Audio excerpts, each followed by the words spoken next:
નમસ્કાર મિત્રો, સ્વાગત છે ગ્રેટ રાજકોટની આપણી પોતાની યુટ્યુબ ચેનલની અંદર. તમને ખબર જ છે કે દર વખતે કંઈક આપણે નવું અને વિશેષ તમારા સૌ માટે લઈ આવી છીએ.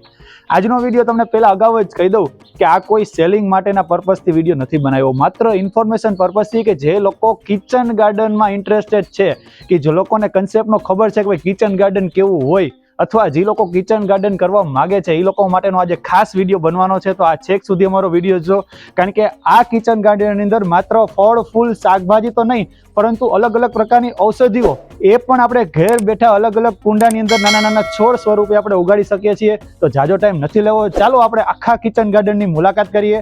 શું છે આ કિચન ગાર્ડનમાં વિશેષ, કંઈક અલગ પ્રકારનું કિચન ગાર્ડન આજે હું તમને ઇન્ટ્રોડ્યુસ કરવાના છીએ. તો ચાલો જાજો ટાઈમ નથી લેવો, આજે આપણે વિઝિટ કરીએ અલગ જ પ્રકારના કંઈક કિચન ગાર્ડનની.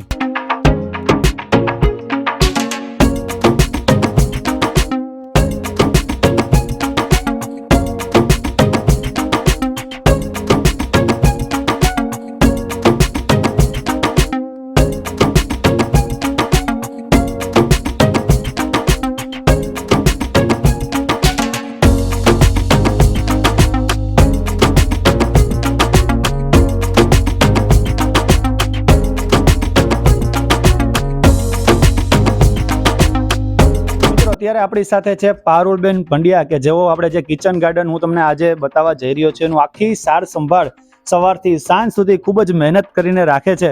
તો આજે આપણે જેને પૂછીએ કે આ કિચન ગાર્ડન વિશે વધારે માહિતી લઈએ. પારુલબેન, અમારી ચેનલમાં તમારું ખૂબ ખૂબ સ્વાગત છે. થેન્ક યુ ભાઈ, અને તમારો અને તમારી ચેનલનો અને આખી ટીમનો અમારા કિચન ગાર્ડનમાં સ્વાગત છે. પારુલબેન, અમને તમે અત્યારે એ કહો કે આપણે આજે કિચન ગાર્ડન છે, આપણે થોડીક વારમાં તો દર્શકોને દેખાડી છીએ, પણ શરૂઆતમાં એટલું અમને કહો કે કઈ કઈ પ્રકારના ફળ ફૂલ ઔષધિ કે આપણે બધું અહીંયા વાવેલા છે. આમાં આપણે બારમાસીના ફૂલ, એ તો બારે માસ આવે અને એકદમ ઇઝી છે. એ બારમાસીના ફૂલથી માંડી અને શાકભાજી જેમ કે કોબીજ, ફ્લાવર, રીંગણા, ટમેટા, એનાથી લઈ અને ઔષધિ સુધીનું આપણા ગાર્ડનમાં છે. ફળ ફૂલ બધું જ વાવેલું છે. તો અહીંયા જેમ વાત કરી કે ભાઈ નાનકડા લઈને શાકભાજીથી લઈને જેમ આયુર્વેદિક ઉપચાર જે પહેલાના વૈદ્યો કરતા એ સુધીની ઔષધિ તમામ અહીંયા વાવેલી છે. તો જાજો ટાઈમ નથી લેવો, ચાલો તમને અમને છે ને આખા કિચન ગાર્ડનની એકવાર મુલાકાત કરાવો. ચોક્કસ. આપ જોઈ શકો છો કે આ બકેટ છે, એમાં રીંગણાના આ બધા પ્લાન્ટ છે, અને એમાં રીંગણા પણ ખૂબ સરસ આવ્યા છે. આપને બતાવું. એવી જ રીતે આ ટમેટાના છોડ છે, અને આ બધી વેસ્ટ જે આપણા ઘરમાં કલરની ડોલ હોય, બીજી કોઈ હોય તૂટી ગઈ હોય, એ બધી જ આમાં ઉપયોગ થઈ શકે છે. અને આ ઘણા વર્ષોથી છે, લગભગ 6 થી 7 વર્ષથી આ ડોલનો આમાં ઉપયોગ કરી છે. આ બીલીનું ઝાડ છે. ઘણા કહેતા હોય બીલી ન હોય, પણ બીલી એક શુભ છે પ્લાન્ટ, કે ઘરમાં હોય તો સારું. આ લીંબુ છે, એમાં નાના નાના લીંબુ બેઠા છે, ઘણા બધા છે. અહીંયા છે લીંબુ આવવાની શરૂઆત થઈ ગઈ છે. આ પારિજાતનો પ્લાન્ટ છે. આ છે પથ્થરકુટી અથવા તો પર્ણકુટી કહેવાય, જે પથરી થઈ હોય ને જે લોકોને, એના માટે આ ખાસ ઉપયોગી છે. એવી જ રીતે આ ડોલમાં ટમેટાનો પ્લાન્ટ છે, અને આમાં ટમેટા પણ આપ જોઈ શકો છો કે ટમેટા સરસ આવ્યા છે, અને ફૂલ પણ આવે છે. એ પણ આ વેસ્ટ ડોલમાં જ વાવેલા છે. આ પણ અગેન ટમેટા રીંગણાના પ્લાન્ટ છે. આ છે રેઇન લીલીનો પ્લાન્ટ છે. હવે એમાં ફ્લાવરિંગ સ્ટાર્ટ થશે એટલે બધી પત્તી સુકાઈ જાય અને ફૂલ જ્યારે ચોમાસું આવે ને ત્યારે જ એમાં ફૂલ આવે છે, એટલા માટે એનું નામ રેઇન લીલી છે. આ છે ગ્રીન ટી, જેને લેમન ગ્રાસ કહેવાય. આ પણ ચામાં નાખી અને પીવાથી બહુ સારું ફાયદો થાય છે. આ છે મેક્સિકન પિટુનિયા. આ એલચીનો પ્લાન્ટ છે. અને અહીંયા આ વેલો છે, એ વાલોર, આમાં જોઈ શકો છો ઘણી બધી વાલોર આવેલી છે. એવી જ રીતે આ પણ રીંગણાનો પ્લાન્ટ છે. અને આ એક ઓક્સિલિસ પ્લાન્ટ કહેવાય છે. આ સાંજ પડતાની સાથે જ બીડાઈ જાય છે, એટલે એને બટરફ્લાય કહેવાય છે. અત્યારે આ પાન ખુલેલા છે, પણ સાંજ થશે એટલે બીડાઈ જશે, એટલે બટરફ્લાય પ્લાન્ટ પણ કહેવાય એને. એવી જ રીતે અહીંયા જાસૂદ છે. આ પણ મોટી એક લીંબોડીનું ઝાડ છે. અને આ છે એક ઔષધિ પ્લાન્ટ છે, કે જે ગુમડું થયું હોય ને ત્યારે આપણે જે લોપરી બાંધીએ, લોપરી ન બાંધી અને પાન બાંધી દઈએ ગરમ કરીને, તો તરત જ ગુમડું પાકી જાય છે. અને ઘણા બધા લોકો આનો યુઝ કરે છે, ગાર્ડનથી લઈ જાય છે. અને આ કટિંગથી સિમ્પલ એક કટકો વાવી દો તો પણ સરસ રીતે ઉગી જાય છે. આ છે એ અમેરિયસ લીલીનો પ્લાન્ટ છે. એપ્રિલ મહિનામાં જ આમાં ફ્લાવર્સ આવે છે અને આપ જોઈ શકો છો કેટલા સરસ ફ્લાવર આવ્યા છે. અને આપણે જે બારમાસીના ફૂલની વાત કરી, એ બારમાસીના ફૂલ પણ છે. અને નાના કુંડામાં આપ જોઈ શકો છો કે કેટલું સરસ રીંગણ થયું છે. તો કિચન ગાર્ડન માટે કોઈ વધારે સ્પેસ કે એમાં હોય તો જ થાય એવું નથી. આ કુંડામાં આપ જોઈ શકો છો સરસ રીંગણ આવેલું છે. આ છે એ હાડજોડનો પ્લાન્ટ છે. પહેલાના સમયમાં ઋષિ મુનિઓ જ્યારે હાડકાના સાંધવા માટે ને વૈદ્ય ઉપયોગ કરતા, એ આને લેપ લગાવીને અને એનો ખાઈ પણ શકાય. તો અને આપ જોઈ શકો છો હાડકાના શેપમાં જ છે, આટલા આટલા. એટલે આનું નામ છે હાડજોડ. હાડકા માટેનો ઉપયોગી છે. અને આ કમળ ખીલા છે, આપ જોઈ શકો છો ખૂબ સુંદર કમળ છે, જે આપણે લક્ષ્મીપતિને આપણે કમળ પૂજામાં ચડાવીએ છીએ. અને જોઈ શકો છો કલર પણ ખૂબ સરસ છે. અને એક અહીંયા જે પ્લાન્ટ છે એ ઓલ સ્પાઇસ છે. આમાં 5 જાતના મસાલાનો ટેસ્ટ આવે છે. અને આને આપણે ઉકાળીએ પાણીમાં તો પણ એકદમ તજ લવિંગ ઉકાળો એવો કલર એનો ચેન્જ થઈ જાય છે. હું તમને તોડીને બતાવું. અને તમાલપત્રની જેમ શાકમાં પણ વઘારમાં પણ યુઝ થઈ શકે. આવી રીતે તોડીને સ્મેલ કરશો તો બી બહુ સરસ બધા મરી મસાલાની સ્મેલ આવે છે. આ છે દ્રાક્ષનો વેલો છે, એ જમીનમાં વાવેલો છે. અને આપ જોઈ શકો છો કે આમાં ખૂબ સરસ દ્રાક્ષ આવેલી છે. આ કાળી દ્રાક્ષનો વેલો છે, ધીમે ધીમે આખી કાળી થઈ જશે. આ મીઠા લીમડાનો પ્લાન્ટ છે, કુંડામાં છે અને જમીનમાં પણ એક છે. તો મીઠા લીમડાનો પ્લાન્ટ કુંડામાં પણ બહુ સરસ થાય છે. આ આંબો છે, આ જામફળ છે, આ મનીવેલ છે, આ દાડમ છે અને આ પિટુનિયા છે. અને આ સેવંતી, જેને ક્રિસેન્થેમમ કહેવાય. આ સેવંતીના ફ્લાવરિંગ શિયાળામાં આમાં બહુ સરસ ફ્લાવરિંગ થાય છે. અત્યારે હવેની સિઝન થોડી જાવામાં છે.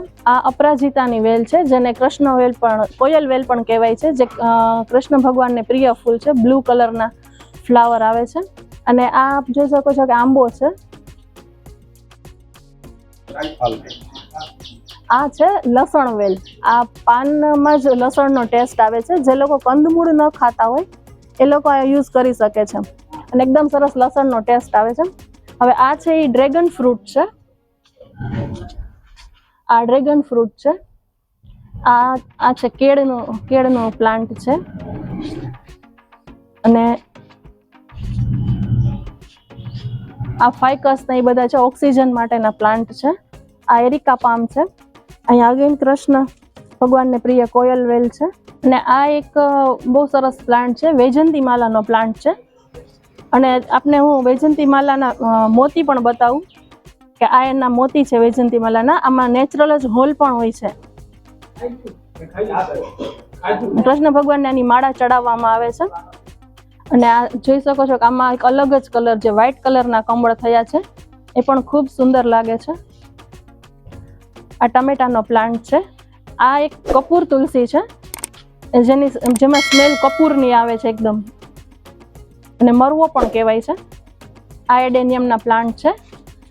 અગેન અહીંયા રીંગણનો પ્લાન્ટ છે. જોઈ શકો છો કેટલું સરસ રીંગણ આવેલું છે.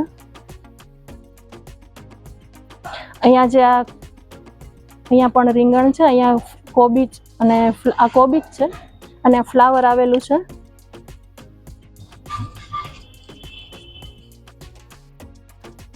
અને આ બધા પ્લાન્ટ છે એ ડેકોરેશન માટેના પ્લાન્ટ છે. આ છે એલોવેરા.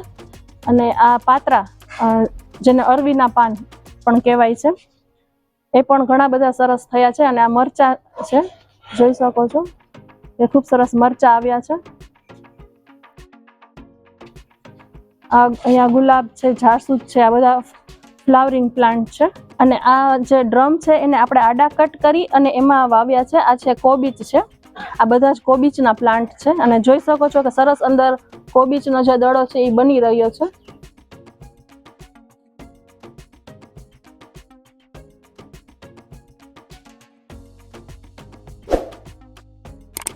આ અજમાનો પ્લાન્ટ છે. અને તમે જોઈ શકો છો કે મેં હેંગિંગ જે પ્લાન્ટર છે એમાં વાવ્યો છે. અને કેટલો સરસ ગ્રોથ થયો છે. તો એકદમ નાનું એવું કુંડું કે હોય એમાં પણ તમે સરસ રીતે ઉગાડી શકો છો. કટિંગથી બહુ સરસ ઉગી જતું હોય છે.